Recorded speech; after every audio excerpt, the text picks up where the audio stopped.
Naku, te. Tayo kain.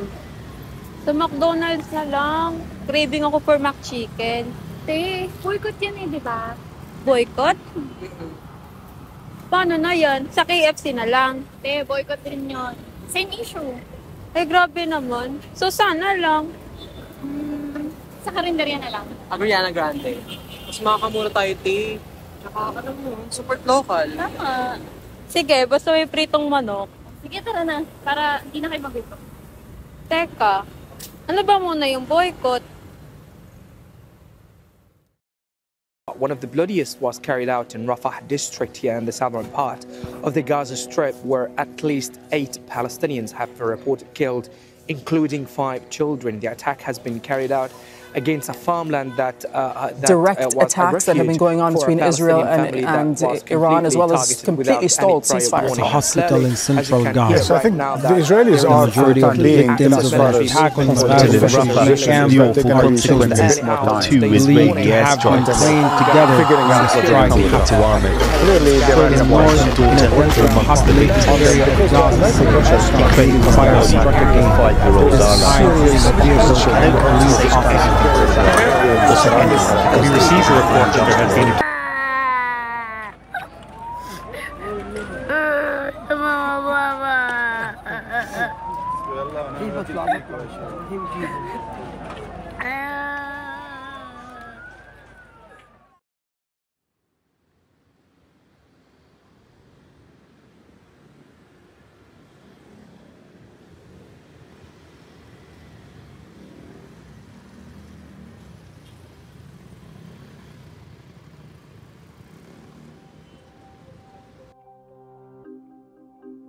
Pitong dekada na nang magsimula ang gusot sa pagitan ng Palestine at Israel.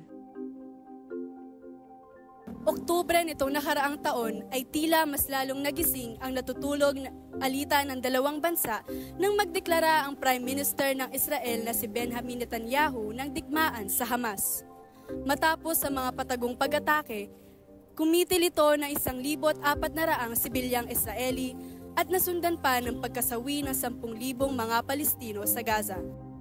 Bunsod nito, isa sa mga isinusulong ng boycott divestment sanction, isang organisasyong pinangungunahan ng mga Palestino ang putulin ng pagsuporta ng mga mamamayan sa mga kumpanya o malalaking negosyong nagpopondo sa Israel para sa kanilang kagamitang pandigma tulad ng baril, granada, missile at tangke.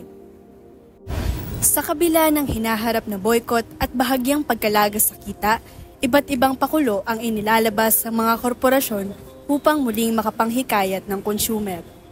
Matapos magbaba ng presyo ng kanilang mga produkto, naglabas naman ang McDonald's ng panibagong patalastas na may halong anime na siyang malapit sa puso ng mga kabataan ngayon. Sa inilabas na datos nitong Hunyo na nakaraang taon, umabot na sa 60,000 mga manggagawa ang McDonald's sa Pilipinas. Samantala, nangunguna pa rin coffee shop ang Starbucks sa bansa na mayroong $775 million na taunang kita nitong taong 2022 ayon sa statista. Isa sina James at Nicole, hindi nila tunay na pangalan sa mga Pilipinong empleyado ng mga establishmentong binoboykot ngayon. Mula sa mata ng isang empleyado, ano kaya ang kanilang pananaw hinggil sa kinahaharap na sitwasyon ng kanilang kumpanya? Gaano ka nakatagal nagtatrabaho sa McDonald's? 7 months. Alam mo ba ang dahilan sa pagboboykot ng mga Pilipino at mga organisasyon sa kampanyang pinagtatrabahuan? Yes, yung pagbo-boycott nila dahil yun sa nagaganap na genocide, kung saan sinasupport ng McDonald's yung Israel. Ano kaya iyong matibay na dahilan na nagtutulak sa iyo? Bakit patuloy kang nagsisilbi at nagtatrabaho sa establishmento nito? Siguro as a working student, dahil yun sa sweldo and money para ma-provide ko sa sarili ko yung mga pangangailangan ko.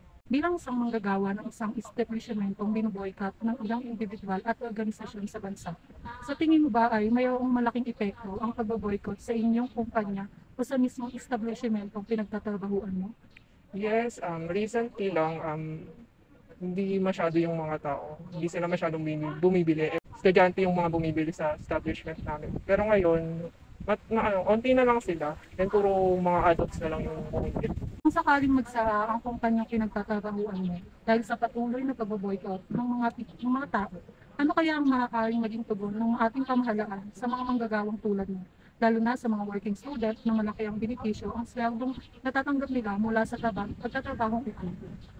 Siguro yung magagawa ng government natin is to provide sa mga working student ng mga financial assistance para mapatuloy pa rin nila yung studies nila, and also siguro mag-provide din sila ng work para sa mga working student.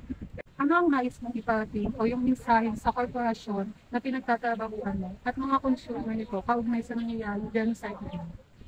Siguro sa ano muna lang sa corporation muna. Siguro mas isabuhay ng McDo yung values na para sa customers and also sa mga employee nila. Siguro mas isabuhay siya in mas worldwide siguro. Kasi yung McDo, mayroon silang foundation and tumutulong sila sa mga kabataan na nagbibigay sila ng scholarships. Nakikita ngayon, mas sinusupport nila yung genocide na nangyayari sa Gaza.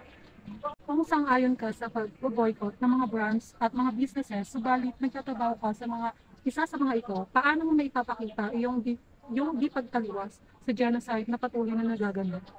Siguro sa student, siguro paglabas ko naman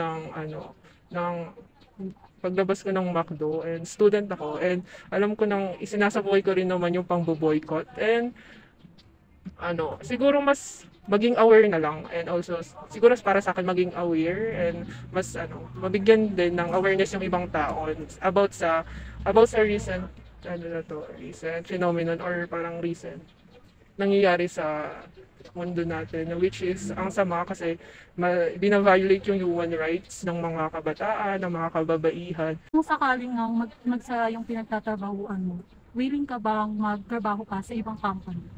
Yes, siguro yung hindi na related or hindi na nagsusupport sa Israel. Kasi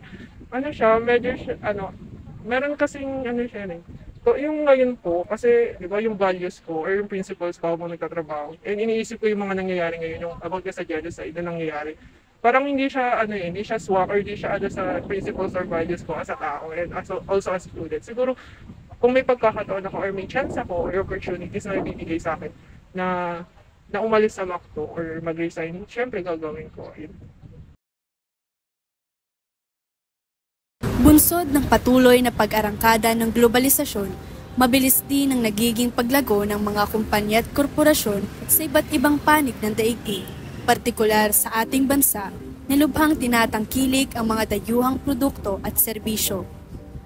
Bagaman nakatutulong sa paglago, susi rin ang globalisasyon upang pilayan o tuluyang padapain ang isang kumpanya. Sa isang globalisadong bansa, anuman ang estado, nasa taong bayan ang kapangyarihan. Kapangyarihang hindi pondohan ang nangyayaring henosidyo. Ang boycott ay isang paraan upang marahang kitilin ang karahasan sa mga Palestino. Ang hindi pagtangkilik sa mga nagbibigay suporta sa pagpatay ay isang maliit ngunit maugong na pagkilos. Hindi man direktang apektado sa mga nangyayari sa mga Palestino, hindi pa rin tama ang pagsasawalang bahala. Hindi sapat na mulat lamang ang iyong mga mata. Hindi rin sapat na manahimik na lamang. Bilang isang mamamayan na patuloy na nakasasaksi sa pagpatay sa mga walang kalaban-laban, marapat kang gumawa ng ingay. Ingay na may tunog ng paghingi ng hustisya. Ang nangyayari sa pagitan ng Palestine at Israel ay hindi digmaan kundi henosidya. Kaya't hindi ka man apektado, kailangan ang boses mo. Huwag itong ipagsawalang bahala, sapagkat ang pagtangan sa katahimikan ay pagtangan sa may kasalanan.